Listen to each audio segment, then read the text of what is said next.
Thanks for joining us for The News Now, our digital update at 8 o'clock. I'm Dawn Baker. As you know, we are streaming this broadcast online at Facebook, Twitter, Roku, Amazon Fire, WTOC.com, as well as the WTOC News app. And we're going to bring you some of the stories we've been following, the top stories from throughout the day and this evening. We begin now with some news coming out of Hampton County, South Carolina, the Low Country. Sheriff's deputies arrested a Hampton man, 27-year-old Benjamin Holmes III. Now, deputies say that he shot 3 people early Sunday morning while they were on the scene trying to break up a crowd in a fight at the Gifford Community Center around 1:30 in the morning. A car with 3 people drove up. They got into an argument with someone in front of a house. They say Holmes was a passenger there and then began shooting several shots toward the crowd, injuring 3 people before taking off.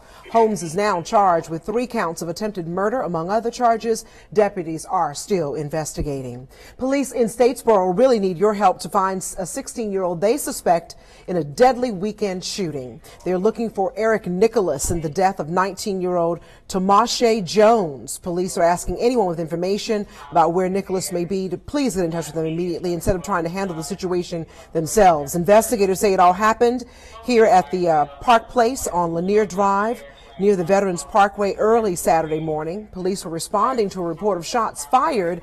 Within minutes, they got word that Jones had showed up at a hospital, an emergency room with gunshot wounds. He died there. Police say the victim and the suspect were both at that party. Our suspect and our victim had some previous history, and the other people in the party were tired of it and told them to go outside and figure it out. And unfortunately, one of them pulled a gun. Several witnesses ran when police got to the scene, and they found them inside of an apartment that also had guns and drugs there. They arrested 6 people on unrelated charges. Now, this isn't the first shooting to happen in that complex. The most recent was 2 years ago. Savannah Chatham Public School System is also now proposing an increased taxes of $2.25 million in order to add more money to their 2019 budget for the school board to cover state mandates, the city's fire fee, and the campus safety and security enhancements. WTOC's Amanda LeBreau has the very latest about what they want to add and why the chief says it's so important. Security is on the minds of everyone. School safety isn't a new topic Savannah Chatham Public Schools is tackling, but Board of Education Police Chief Terry Enoch says the 2018-2019 budget boosts what his department is already doing. We just didn't start when the shooting started. We started way before this.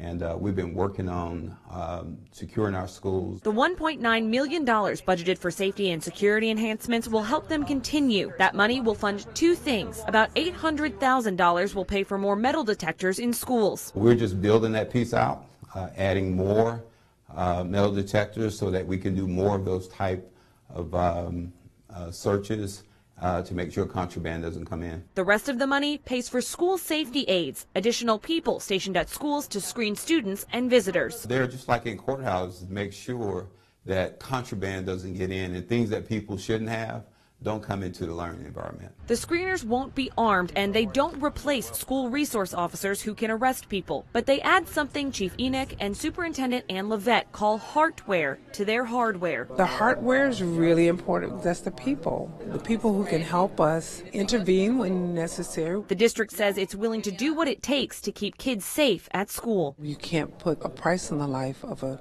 child or a co-worker or a neighbor or a son.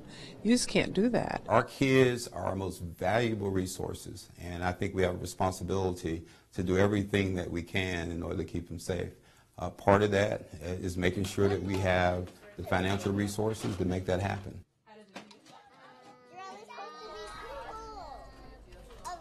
Those safety measures only account for a small part of the proposed millage rate increase. Of course, we'll let you know what they decide in that case. Investigators combed through ashes today inside the Evans County home to figure out the source of a deadly fire over the weekend. Dow Kennedy was there today as family and fire crews hope for answers.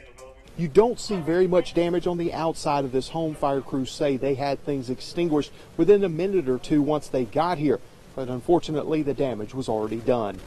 An investigator from the State Fire Marshal's office circled the mobile home looking for how this fire started. Evans County Fire Chief Andy Sykes says they got the call around 8:30 Friday night. He says the fire seemed to start in a back bedroom where they eventually found the female victim dead. They'll need an autopsy to confirm the identity, but relatives of 78-year-old Johnny Mae Kennedy say she lived here and was home shortly before the fire.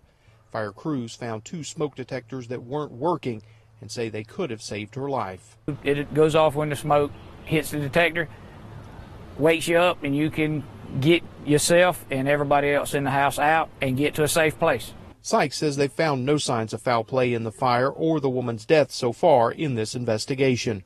Chief Sykes says Evans County Fire as well as Claxton Fire routinely give out smoke detectors, and if someone's in need of one, they can just contact either one of those departments for more information. Near Claxton, Dow Kennedy, WTOC News. And coming up on the News at 11, our Danielle Lewan is digging deeper into a story we've been covering this afternoon coming out of North Georgia. North Georgia police officer who was fired after a dash cam video showed him running over a suspect with his police car. Now, that's not where the story ends, though. You're going to want to hear the end of this one. Please join us for the News at 11. And don't forget about our 9 p.m. digital update with meteorologist Jamie Ertel. She's going to have your first alert forecast and a whole lot more. Thanks for joining us, everyone. Good night.